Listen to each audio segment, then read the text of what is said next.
Hi നമസ്കാരം, എല്ലാവർക്കും big screen മീഡിയയിലേക്ക് സ്വാഗതം. കേരളത്തിനെ അപേക്ഷിച്ച് സിനിമയിൽ നിന്ന് രാഷ്ട്രീയത്തിലേക്ക് എത്താൻ വളക്കൂറുള്ള മണ്ണാണ് തമിഴ്നാട്. MGR, കരുണാനിധി, ജയലളിത, വിജയകാന്ത് തുടങ്ങിയവർ സിനിമയിൽ നിന്ന് രാഷ്ട്രീയത്തിലേക്ക് ചുവടുവെച്ച് വിജയിച്ചവരാണ്.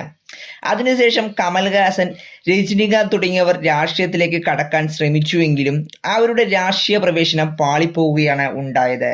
എന്നാൽ വിജയ് തമിഴ് രാഷ്ട്രീയത്തിലേക്ക് എത്തിയത് ഇവരെ പോലെ പ്ലാനിംഗ് ഇല്ലാതെയല്ല, വർഷങ്ങളായുള്ള പ്ലാനിങ്ങിൽ തന്റെ പീക്ക് സ്റ്റാർഡത്തിൽ നിൽക്കുമ്പോഴാണ് വിജയ് TVKയുമായി എത്തിയത്. അപ്പോൾ നമ്മൾ ഇന്ന് നോക്കാനായിട്ട് പോകുന്നത് വിജയുടെ രാഷ്ട്രീയത്തിലേക്ക് എത്തിയ നാൾ വഴികളെ കുറിച്ചാണ്. തമിഴ്നാടിന്റെ സിനിമാ രാഷ്ട്രീയം നോക്കിയാൽ MGR, ജയലളിത എന്നിവർക്ക് പുറമെ വിജയകാന്തിന് മാത്രമാണ് കുറച്ചെങ്കിലും തമിഴ് രാഷ്ട്രീയത്തിൽ പിടിച്ചു നിൽക്കാൻ പറ്റിയിട്ടുള്ളത്. വിജയ് വർഷങ്ങൾക്ക് മുൻപ് തന്നെ തന്റെ രാഷ്ട്രീയ പ്രവേശനം സ്വപ്നം കണ്ടു തുടങ്ങിയിരുന്നു. ഇതിനായി തലവ മുതൽ പിന്നീടുള്ള വിജയ് ചിത്രങ്ങൾ കൂടുതലും ശക്തമായ രാഷ്ട്രീയം അദ്ദേഹം ഉൾപ്പെടുത്താൻ ശ്രമിച്ചിരുന്നു.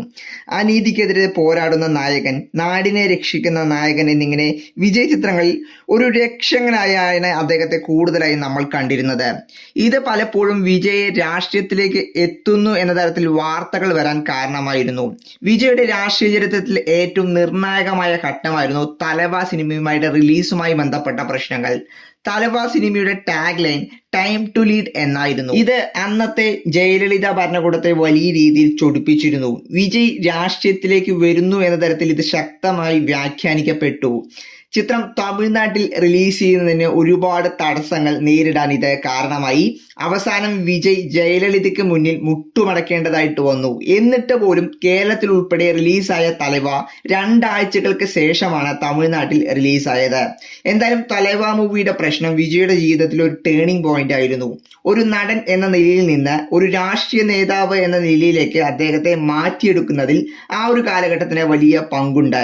തലവയ്ക്ക് ശേഷം റിലീസായ മിക്ക വിജയ് ചിത്രങ്ങളും റിലീസിനോട് അടുക്കുമ്പോൾ ഓരോ പ്രതിസന്ധി നേരിട്ടിരുന്നു. കത്തി, മെർസൽ, ബിഗില്, സർക്കാർ തുടങ്ങിയ ചിത്രങ്ങളിൽ അദ്ദേഹം നേരിട്ട് സിസ്റ്റത്തെ ചോദ്യം ചെയ്യുന്ന കഥാപാത്രങ്ങളായിരുന്നു കൂടുതലായും നമ്മൾ കണ്ടിരുന്നത്. ഇതിൽ തന്നെ മെർസൽ മൂവിയിൽ GSTയെ കുറിച്ച് പറഞ്ഞതും അമ്പലങ്ങളല്ല പള്ളിക്കൂടങ്ങളാണ് പണിയേണ്ടത് എന്ന പരാമർശവും BJPയെ വിജയ്ക്കെതിരെ തിരിയാൻ കാരണമാക്കി. ഇതിന് പിന്നാലെ ആദായ നികുതി വകുപ്പ് അദ്ദേഹത്തെ കസ്റ്റഡിയിലെടുക്കുകയും ചോദ്യം ചെയ്യുകയും ചെയ്തിരുന്നു.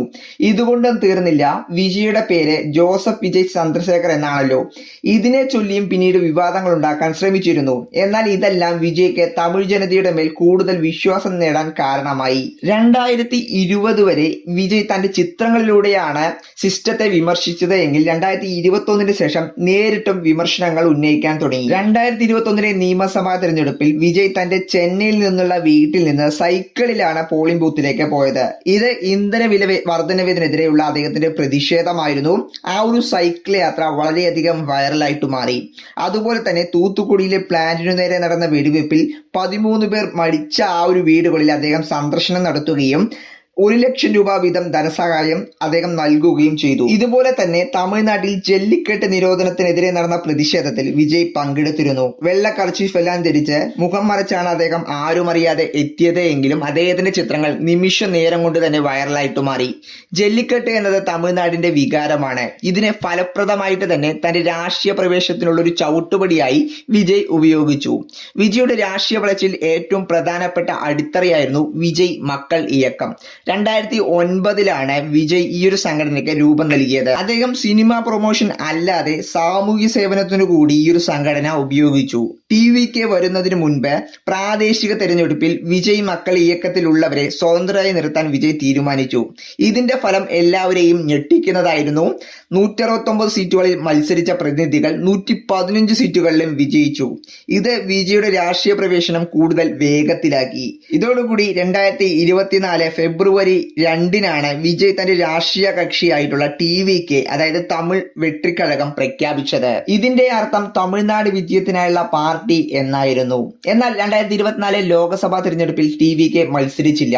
അവരുടെ ലക്ഷ്യം 2026 നിയമസഭാ തിരഞ്ഞെടുപ്പായിരുന്നു. പിന്നെ തമിഴ് കൊടി പറക്കുത് തലം യുഗം പിറക്കുത് എന്നത് TVKയുടെ രാഷ്ട്രീയ ഗാനമായിട്ട് മാറി. ഇങ്ങനെ എല്ലാം നല്ല രീതിയിൽ പോയിക്കൊണ്ടിരിക്കുമ്പോഴാണ് വിജയ്ക്ക് തിരിച്ചടികളും നേരിടുന്നത്. ഇതിൽ ഏറ്റവും പ്രധാനപ്പെട്ടതായിരുന്നു കരൂരിലുണ്ടായ അപകടം. 2025 സെപ്റ്റംബറിൽ TVKയുടെ റാലിക്കിടെ തിക്കിലും തിരക്കിലും പെട്ട 40 പേരോളമാണ് മരണമടഞ്ഞത്. ഈ ഒരു വിഷയം വിജയുടെ സംഘടനാ മികവിനെ രൂക്ഷമായി വിമർശിക്കാൻ കാരണമായി. പെട്ടെന്ന് ഈ ഒരു വിഷയത്തിൽ വിജയ് പ്രതികരിക്കാതിരുന്നതും ഇതിന്റെ ആക്കം കൂട്ടി. അതുപോലെ തന്നെ വിജയുടെ പേഴ്സണൽ ലൈഫിലും ഒരുപാട് തിരിച്ചടികൾ ഈ ഒരു സമയത്ത് നേരിട്ടിരുന്നു. വിജയും ഭാര്യ സംഗീതയും തമ്മിലുള്ള പ്രശ്നങ്ങളും അതുപോലെ തന്നെ ഇതിനെ കാരണം തൃശ്ശിയാണ് എന്ന തരത്തിലും വാർത്തകളെല്ലാം ആ ഒരു സമയത്ത് വന്നിരുന്നു. അതുപോലെ തന്നെ വിജയുടെ അവസാന ചിത്രമായ ജനനായകൻ മൂവി സെൻസറിങ്ങിന്റെ ഇഷ്യൂ മൂലം റിലീസ് ചെയ്യാൻ സാധിക്കാതെ അവസാനം ഈ ഒരു ചിത്രം ഇന്റർനെറ്റിൽ ചോർന്നത് വിജയ്ക്ക് വലിയ രീതിയിലുള്ള ഒരു തിരിച്ചടി നേരിട്ടിരുന്നു. അങ്ങനെ കയറ്റിയിറക്കങ്ങൾ നിറഞ്ഞതായിരുന്നു വിജയുടെ രാഷ്ട്രീയ പ്രവേശനം.